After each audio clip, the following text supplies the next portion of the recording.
Peace and good morning to everyone. Welcome. Namaste.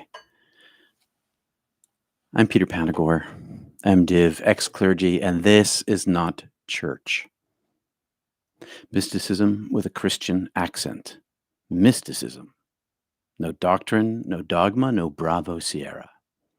Last Sunday, while I was speaking live in Georgia at Unity of North Atlanta, you heard a repeat of my talk called Jesus and the Extraterrestrials, which originated from a public lecture that I was invited to attend by the theological department at Catholic Boston University. I'm sorry, at the Catholic Boston College. Oh my God, it's not like I didn't know that place.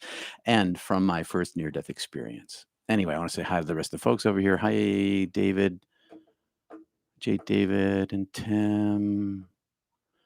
Good morning, Artie. Hey, so I want to thank folks for driving all the way to see me in Atlanta. Victoria and Kristen and Kathy and Chester and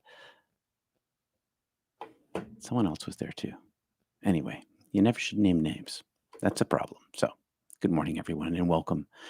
This week, we're back to Thomas, the Gospel of Thomas, and saying 26, picking up where we left off, which is surprisingly similar to Matthew 7, 1-5. But I want to say that this isn't about morality, which it often is misinterpreted as, but it's metaphorically about mysticism, contemplation, and surprise, the inward journey, as we'll see in my talk today titled Judging and the Egoic Mind, a Speck and a Beam. Hey, so welcome one and all. And if you're new here, please make yourself known. Sure love to say hi to the new folk here and everybody else too. We're like a big community.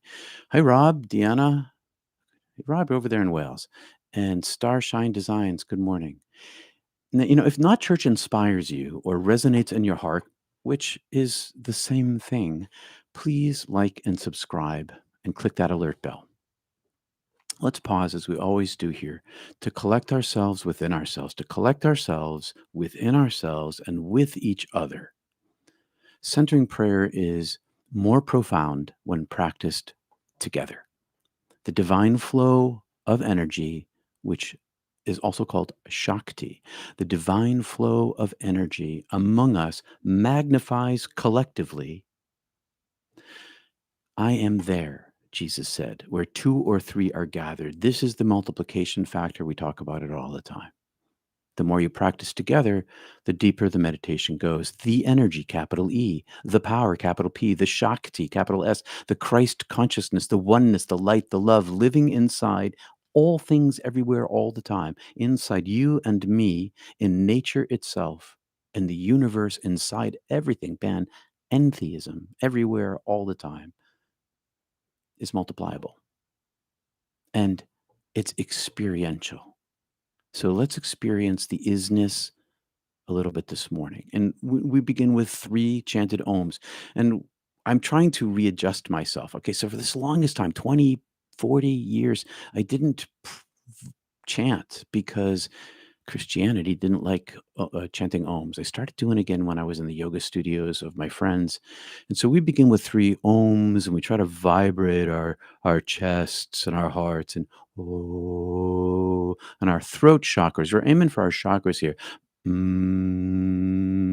Sometimes you want to see how I cross my eyes and drive it up there. Sometimes I do that too. And I take the I'm trying to set myself in my body. I'm not thinking about thoughts. I'm thinking about the word. I'm vocalizing and I'm feeling it inside myself. We'll start with 3 of those. And of course, that fills with the belly and the lungs, right? And you exhale very slowly and you control your breath. And then we're going to move into meditation, centering prayer, which is just the belly. Watch my shoulders. No move. Well, a little bit of movement, but not much. Diaphragmic breathing. Settle into yourself, into your body. And then we're going to breathe silently and pull in through your nose. Just, this camera makes my nose look big. It's pretty big anyway. It's Greek nose. Anyway, so down into my belly, down on the pit of my belly, and back up again. I use the Jesus prayer, which means I chant the name of Jesus. Chant in the name of the Lord and you'll be free. George Harrison. Chant in the name. I chant in the name. But the word falls away when I write it on my breath. The word falls away and I'm left with breath. And these places where the mind, the chant, and the breath align and the chant falls away and you're just left with breath, and the deeper place where you're not even aware of your breath, these are all doorways into the silence, into the peace. That's a capital S and a capital P, into home. It's a taste of the divine, taste by taste by taste, breath by breath, breath by breath. When your mind wanders, go back to your chant. That's it. And if you're more interested in the more other things we do, come on Mondays and Wednesdays. We're live practicing meditation. And also on Tuesdays, we have a much deeper conversation, much deeper. Wouldn't you all agree? That's an hour. So anyway, let's begin. When your mind wanders, return to your prayer. Here we go. 3 ohms, maybe 5 breaths.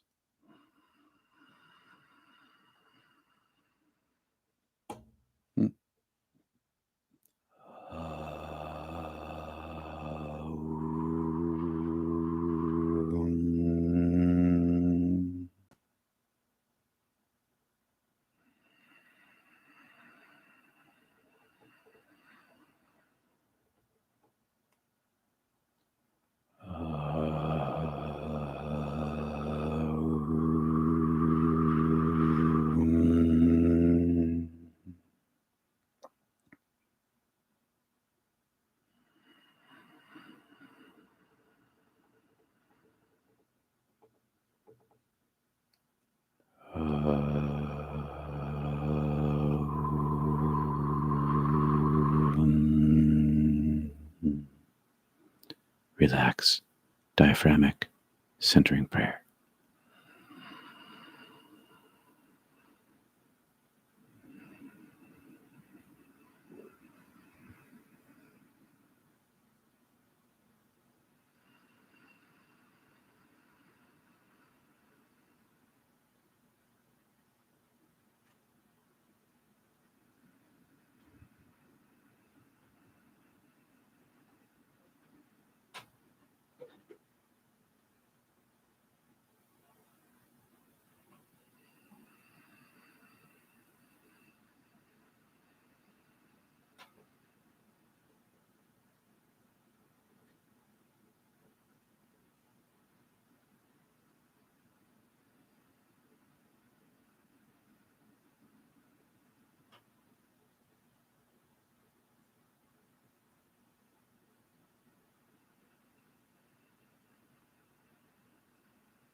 The Gospel of Thomas, saying number 26.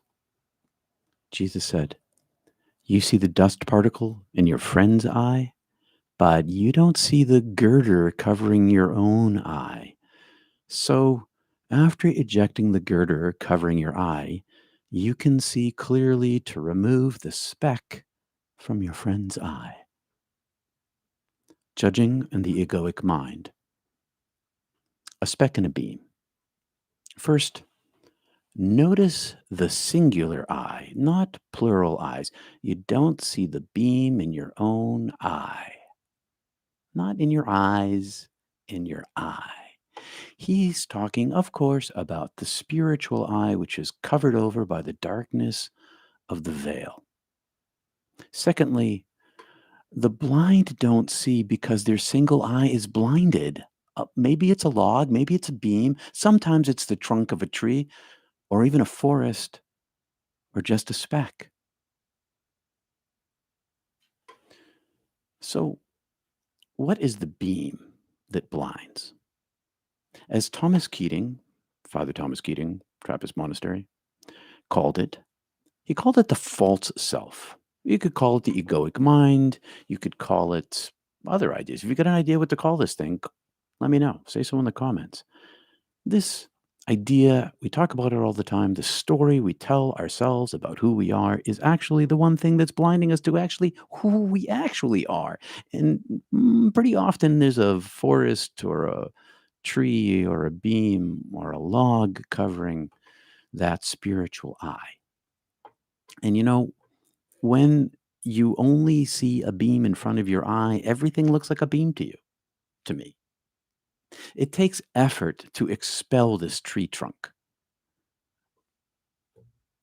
I found the hammer and the chisel, my most effective tools. I carve it away, ka-clunk, ka-clunk, ka-clunk, chanting with breath, ka-clunk, ka-clunk, and it's like the hammer is the breath, and the chisel is the prayer. Ka-clunk, ka-clunk, ka-clunk, chip by chip by chip, I chip away the beam that covers my eyes. I know there's a beam there. I saw it when I was dead. I saw the veil. I saw it as foam. It could have been wood, some other metaphor between all human beings, blinding us to our true nature, even inside ourselves. It wasn't just that there was a blindness to the outside world, there was a blindness to ourselves. And sometimes an angel of grace arrives with a chainsaw and a strong back, making quicker work of it through a mystical experience. Sometimes, the divine pulls you open and is like, mystical experience for you today. Put you back in again. And from then on, your beam is thinner and thinner and thinner. Now, after expelling your beam, sight becomes clearer. I won't say it becomes clear uh, because I'm still in the veil. Even my center of myself and my innermost eye is still connected here. There's this mesh space. So is it completely clear? I don't think so because there always seems to be more clarity that keeps coming. So, but it's more like maybe if we thought about it as terms of that fibrous wood, it becomes thinner and thinner. And sometimes it becomes just this paper is made out of wood, right? So paper, it can be pretty permeable to light. So it becomes thinner and thinner and thinner, clearer and clearer and clearer. And once it's out far enough, then you can see that your friend only has a speck in her eye. I had a beam. She's got a speck. So your friend is hardly blind at all. You can pluck that thing out. You ever have one plucked out of your eye? Oh my God. Do I have a story for? No, I don't want to tell that story. It's too like someone was plucking at my eye. I had some metal stuck in my eye. The doctor had to pluck it out. Yowza, with a needle. Yeah, I was afraid I was going to go blind, frankly. Don't move, he said. Don't move. So, what's really changed once you pull the beam away from your eye? Once you chunk that thing away, what has changed in your friend? Nothing. But what's changed in you? A shift in perspective, a major transformation of self. The more you chip away, the more light comes through. The more light comes through, the clearer one sees. The clearer one sees, well, let's get to Matthew 7 to figure that out, where a similar verse appears. But this verse in Matthew 7, I think it's 7:5, could be 6, 7. In Matthew 7, the verse about the beam, the log, and the speck is preceded by these words, and they're King Jamesy here. Judge not that ye may not be judged, for with that judgment ye judge, ye shall be judged. And with what measure ye mete out, it shall be measured to you again. The judgment that we use against each other. Oh my God, look at the beam in her eye. Oh my, she's got the biggest. Doesn't she have the biggest beam? It's like a freaking forest. She is so. That's the measure. That's the measure.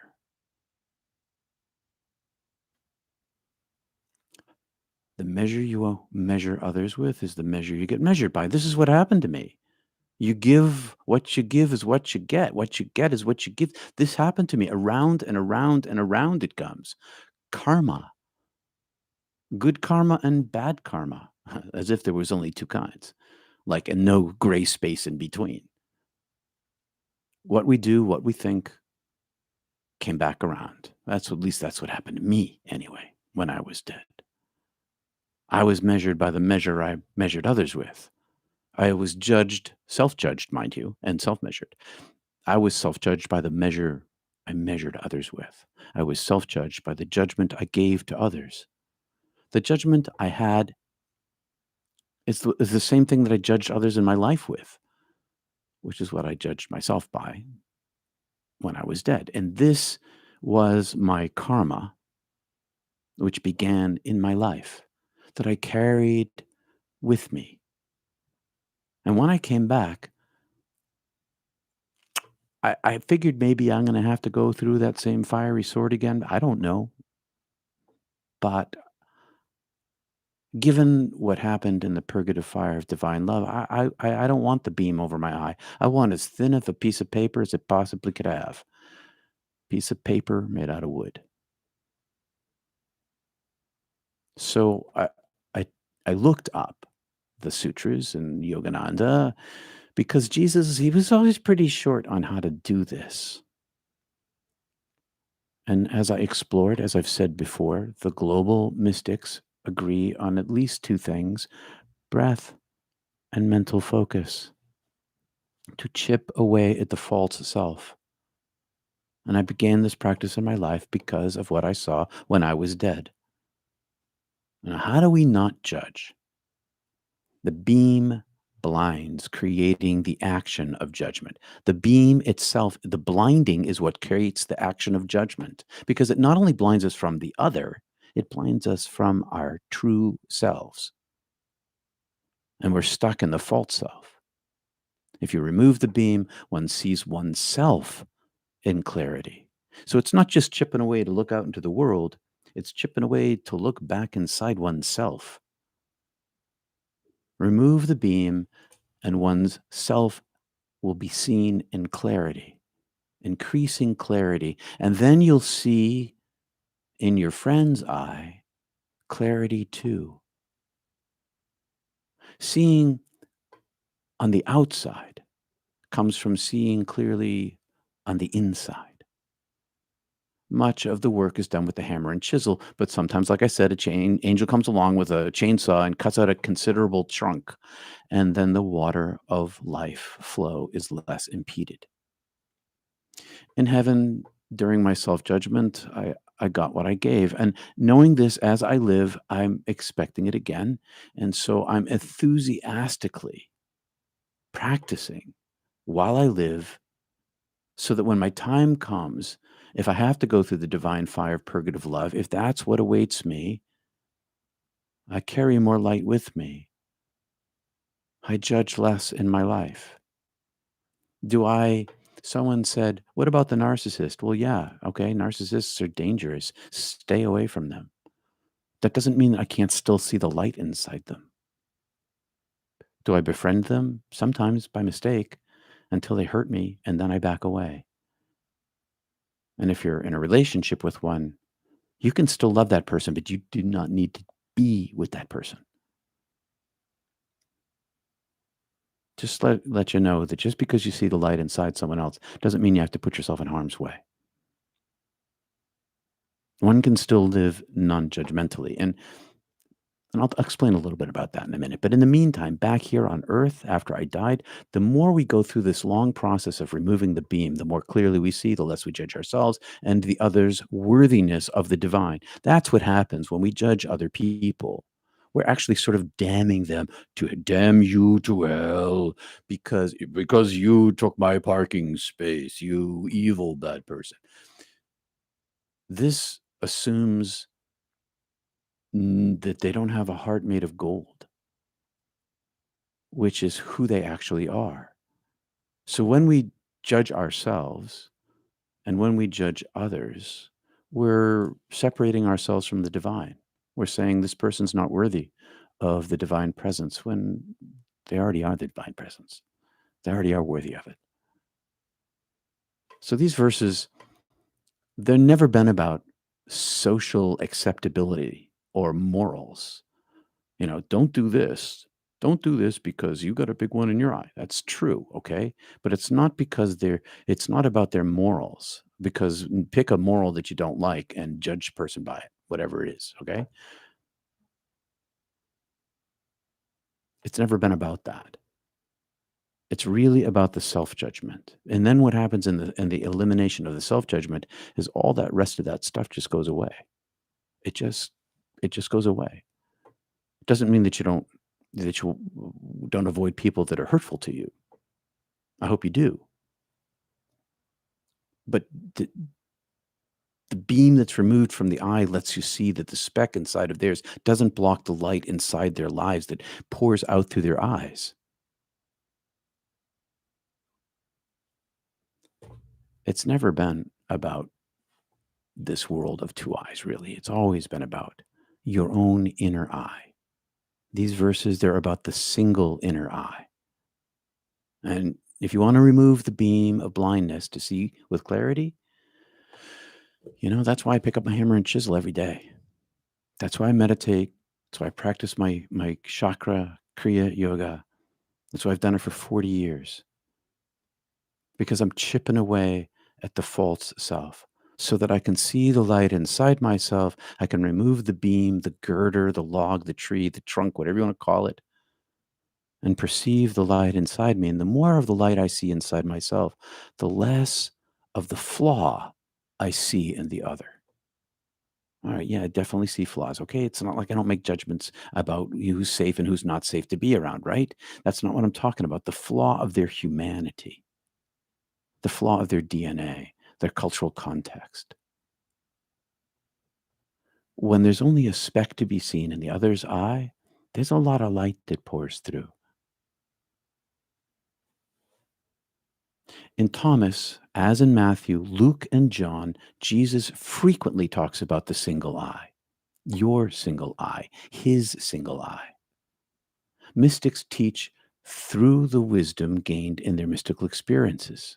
And Jesus is just like that. He gained wisdom through his practices. He doesn't tell us much about him, but we know that he had them. Jesus might have said of himself, he's putting this in the first person, right? I saw a dust particle in my friend's eye, but I didn't see the beam in my own. Then, after I noticed the beam, I removed it, so I clearly saw the speck in my friend's eye was smaller than mine own. Another way to say this: once the beam is removed, one sees more light than speck in the eye of everyone. This is so because the false self has faded, limited, maybe even gone. And one sees one's true self, one sees and experiences the one self within, and simultaneously sees, feels, participates with it everywhere and everyone. Remove the beam inside and see the light around. Seeing comes incrementally, chip by chip, and once the chip is hammered away, the empty space remains. This is the power of a meditative life. The empty space remains and grows bigger and bigger and bigger. And the eye sees more clearly, more clearly, and more clearly inside oneself and in the others. So instead of seeing a beam or a forest of trees blocking the vision of your friend who is utterly blind to the divine, you instead see the light that they are. You still see the speck, but the light is much more powerful. So please let me know. If this kind of talk is helpful to you, say so in the comments. Let me know in the chat. Also, anytime you feel a resonance flow between us, around us, in our group, by which I mean Shakti, let me know. Because more important than anything that Jesus said was the energy he exuded. And in a collective, we can exude the same energy together, the same resonance and light as we chip away at ourselves and allow more of the light to flow through. Next week, we'll cover Luke 6:37 to 40, which is preceded by similar verses to which we covered today. But fair warning, verse 40, it's quite a surprise, at least what I have to say about it. I want to thank everybody for spending some time with me today. I want to thank my recurring, regular, and sometimes givers and new givers on PayPal, Patreon, Venmo, and Zelle. I survive financially. I'm able to do this because of your gifts, which enable me to do what I do, all that I do for you and my boss, capital B. I work for the boss. Thanks, everybody. And thanks for your feedback and assistance. When I make a mistake or if I forget something, people tell me. I super appreciate it. This is a dear community, and you are so helpful to me. Join us on Mondays and Wednesdays on YouTube for our 30-minute teaching on mysticism and centering prayer, and on Tuesdays, it's Mondays and Wednesdays on YouTube, and Tuesdays on Zoom. Links below. We have a profound practice of conversation. And thank you, Kitia, for the super chat over there. I'll be back. I'll take a peek over the beautiful message. Thank you. You're welcome. Top of the next hour, Mystic Tea Salon, where we community source wisdom from all of our mystical experiences in conversation. Take a peek over the chat here. Moved my iPad, grab my mouse. Take a peek what's going on over here. A virtuoso of pastoring. Oh my gosh, Freetness. You make me blush. Thanks. Stephanie, love how you tied together the false self and the true self with the light in our eyes. So much of what Jesus focuses on is sight, blindness, and light. Let those who see, he says all the time. This is why I think that his own light radiance was powerful enough to carry his entire ministry. And that the words and the teachings and the miracles, they were all extraneous to his presence. Let those who have eyes to see, see. Conversations that matter with Mia. Hey, namaste. You're welcome. Amazing all the time. Thanks, Luana. Hey, welcome, Luana, out there in California. Losing self is a good path. Yeah, it's the path of Islam. Islam means self-surrender. It means surrender. It's the path of Taoism. It's the path of, I don't know, anyone who's after God by any other name. All right. Hey, Jill, thank you for this message. I value the words wisdom. Thank you so much. And thanks, Jill, for the super chat. I appreciate that very much. It really, you help me stay alive, basically. Keep on doing what I'm doing. Let's see what else we got over here. Thank you for time together. Hey, John. V. Perez, very helpful. Thank you, Natasha. Hearts to you. The Fran Bart, good morning. Good morning. Hey, I see a lot of new people. Candyman down there in Costa Rica. Much easier not to judge or to forgive if someone did something against me. Much harder for me anyway to forgive wrongs committed against those I love, especially my children. Oh, don't I hear you, Candyman? Don't I hear you? Don't I hear you?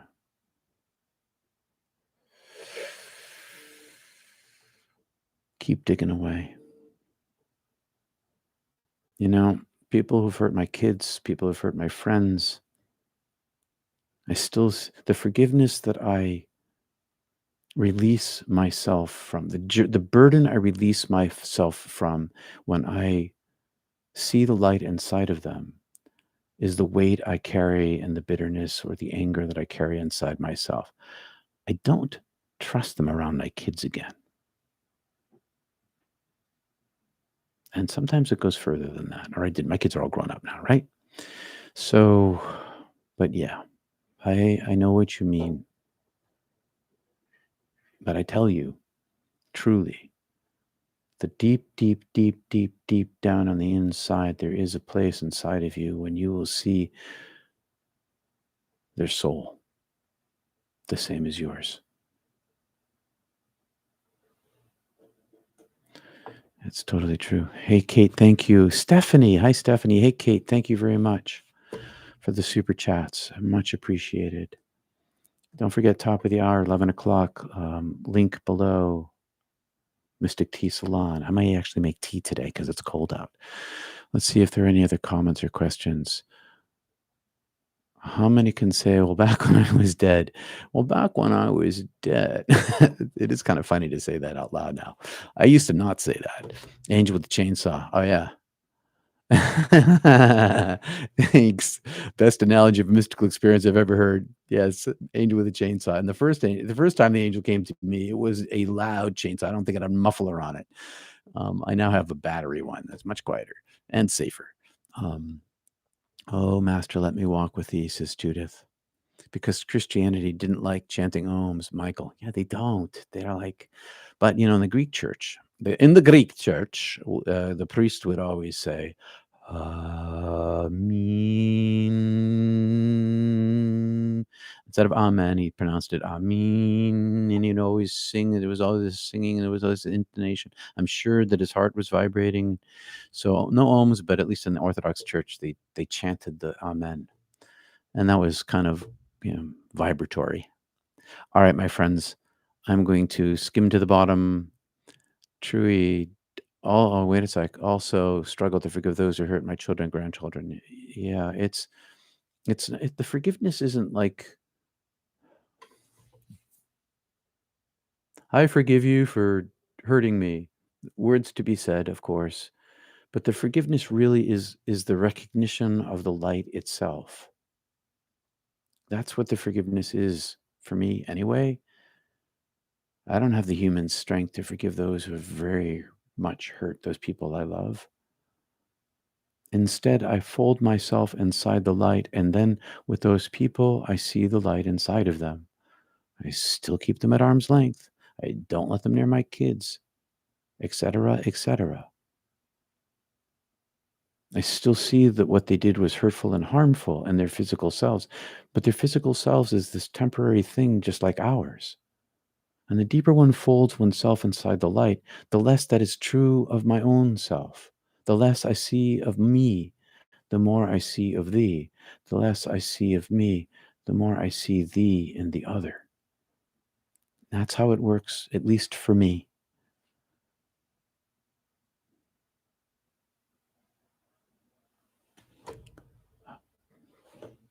Truly, and Stephanie says, Ellen, yes, more on how to love hurtful people that are family and you can't escape. From a distance. From a distance. There's no need for anyone to be in a situation of pain if you can at all escape it in terms of relationships.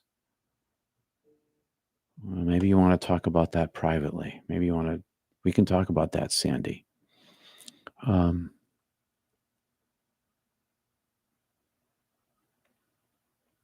I keep myself out of harm's way.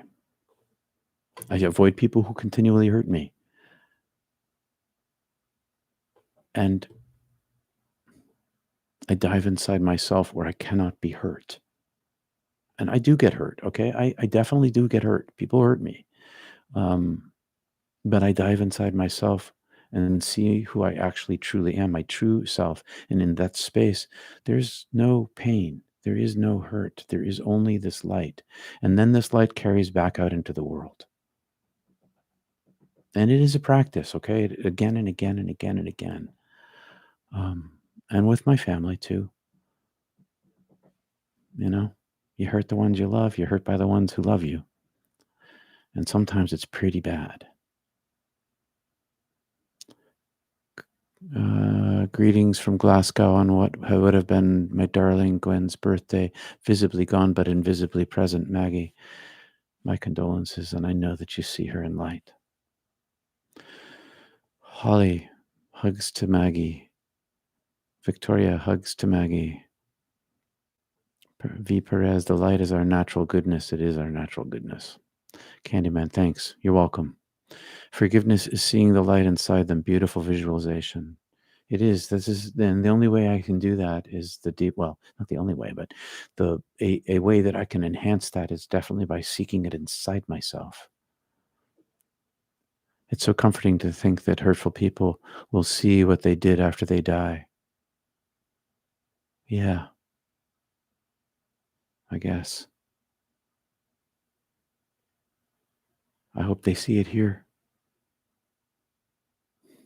But everybody, upon dying, awakens. Once somebody said to me, "What's the most powerful evolution?" And I said, death. Death is the evolution. This is the awakening when you see yourself. And many people see their pain that they gave away in their life. Not all NDEers do. I did. I expect to see it again. I expect the divine fire of purgative love will heal me. I spend my life collecting the light inside me to ease that transition and to ease my passage through life. May those who hurt us see light soon, sooner than later. Recently, there has been a massive spiritual gathering where the leaders asked people to open their hearts to dark beings and darkness because they deserved our compassion and not to be excluded. I'm not strong enough for that. The only one strong enough for that is the light itself, for me anyway. I choose instead the light, as all my teachers before me. We can talk about this, Rod, if you want to talk about this, because they're at Mystic Tea. Death is the great healer. It's the great healer. Rod, wow. Yeah, no kidding. Yeah, hard to do. I'm not strong enough. I am inside the light myself. But we can talk about the types of darkness for sure. One of my favorite verses is the one of the hardest things to do, though. Yeah, true. All right, my friends. Thank you for being here. I'm gonna spend a moment here in centering. I don't feel like I'm charged up enough here.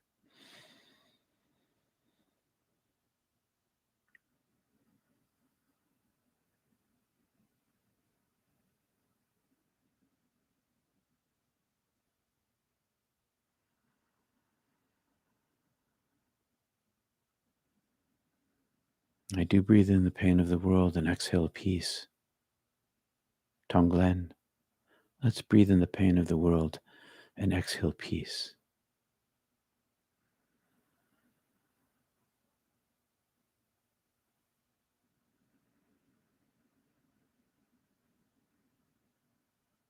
Let's breathe in the darkness of the world and exhale light.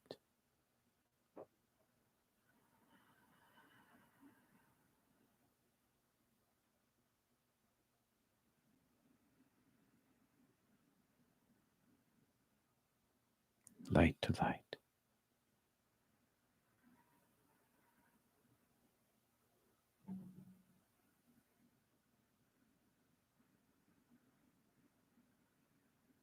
Thanks for being here with me today. Peace and love, everybody. See you at the top of the hour. Namaste. Peace.